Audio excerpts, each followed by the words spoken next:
વીરપુરના સંત શિરોમણી શ્રી જલારામ બાપાની 226મી જન્મ જયંતિની ઉજવણી સુરત શહેરના બાલાજી રોડ પર બિરાજમાન શ્રી જલારામ મંદિર ખાતે કરવામાં આવી હતી। ત્યાં હજારોની સંખ્યામાં ભક્તોએ જલારામ બાપાના દર્શન અને ભોજનનો લાભ લીધો છે।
મિત્રો, વીરપુરના સંત શિરોમણી પૂજ્ય શ્રી જલારામ બાપાની આજે 226મી જન્મ જયંતિ છે। સુરત સહિત દેશ અને દુનિયાભરની અંદર જલારામ બાપાને અત્યારે જય જયકાર થઈ રહ્યો છે। ત્યારે સુરત શહેરના બુંદેલાવાડ બાલાજી રોડ પરના શ્રી પૂજ્ય જલારામ બાપાના મંદિરની અંદર આપ ઉપસ્થિત છે। હજારોની સંખ્યામાં અત્યારે ભક્તો દર્શન કરવા માટે આવી રહ્યા છે। આવો આપણે મળીએ અહીંના ટ્રસ્ટીશ્રીને। જી નમસ્કાર। નમસ્કાર। આપનું નામ? બકુલ ઠક્કર, જલારામ સેવા મંડળ ટ્રસ્ટમાં ટ્રસ્ટી તરીકે સેવા આપું છું। આજે જે 226મી જન્મ જયંતિ છે, કેટલા લોકોનું અત્યારે દર્શન કરવા આવશે અને કેટલા લોકોને ભોજન પ્રસાદનો લાભ મળશે? પૂજ્ય સંત શિરોમણી શ્રી જલારામ બાપાની આજે 226મી જન્મ જયંતિ છે। આ નિમિત્તે જલારામ મંદિર તરફથી ભવ્ય અન્નકૂટનો દર્શનનો લાભ આપવામાં આવશે દરેક ભાવિક ભક્તોને। અને ભોજન પ્રસાદ કે ભંડારો તરીકે અમે અહીંયા ભોજન પ્રસાદની વ્યવસ્થા રાખેલી છે અને હજારોની સંખ્યામાં અગણિત સંખ્યામાં લોકો ભક્તો આમાં લાભ લેશે। બકુલભાઈ, કેટલા વર્ષ જૂનું આ મંદિર છે? આ મંદિર બન્યાને લગભગ 35 વર્ષ આસપાસ થયા।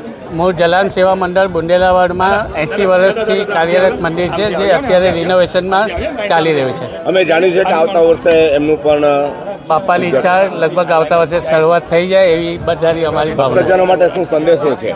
બસ ભક્તજનો માટે આજે જલારામ બાપાનો પ્રચાર દુનિયાભરમાં વધતો રહે છે અને દરેક જગ્યાએ જલારામ મંદિરની આજે ખૂબ ધામધૂમથી ખૂબ ઉત્સાહપૂર્વક ઉજવણી થઈ રહી છે। મિત્રો, અહીંયા જલારામ બાપાના ભક્ત જે દર્શન કરવા માટે આવ્યા છે, આપણે તેમને પણ મળીએ। આપનું નામ? મારું નામ લતા ઝરીવાલા। ક્યાં રહેવાનું? અમારા ગોપીપુરામાં। અમે દર વર્ષે અહીંયા દર્શન કરવા આવી જ જઈએ છીએ સવારે અને બાપાનો પ્રસાદ ખાઈને જ જઈએ છીએ અહીંયાથી। હાજી, આપનું શું કહેવું? નવીનભાઈ, અમે દર વર્ષે આવીએ છીએ ને અહીંયા પ્રસાદ લઈને જઈએ, જલારામ બાપાના દર્શન કરીને જઈએ છીએ। બીજા પણ ભક્તો છે। મિત્રો, આપનું નામ? ધર્મેશભાઈ પુનીવાલા છે। ક્યાં રહેવું ધર્મેશભાઈ? હા, પાંડેસરા દર્શન કરવા માટે દર વર્ષે અમે આવ્યા આવીએ છીએ, દર્શન કરીએ ને પ્રસાદી બી ખાઈ જઈએ છીએ। બાપાની કૃપા સારી છે અમારા પર। હા, હાજી। અમીષા દર વર્ષે અમે આ બાપાના દર્શન કરાવીએ, પ્રસાદી પણ લઈએ છીએ અને ઉજવણી પણ સારી રીતે થાય છે। હાજી, આપનું નામ? દીપકભાઈ ક્યાં રહેવાનું દીપકભાઈ? અડાજણ રહેવાનું છે। અડાજણથી અત્યારે દર્શન કરવા માટે આવ્યા છો, શું કહેવો છો? અહીંયા અડાજણથી અમે વર્ષોથી દર્શન કર્યા, નાનપણથી આવીએ છીએ અને બાપાની એટલી કૃપા છે કે અમને દર્શન માટે બોલાવે, બાપાને ઘણી ખૂબ ખૂબ કૃપા અમારી પર રહી છે। દર્શનો ઘણા ધન્ય થઈ ગઈ છે। મિત્રો, આ હતા પૂજ્ય શ્રી જલારામ બાપાના ભક્તો। આજે 226મી જે જન્મ જયંતિ છે, જલારામ બાપાની હજારોની સંખ્યામાં સુરતીજનો અત્યારે બુંદેલાવાડમાં દર્શન કરવા માટે આવી પહોંચ્યા છે। રણપણ ચેનલ માટે હું પ્રકાશ પાઠક, વિજય મકવાણા સાથે બાલાજી રોડ, સુરત।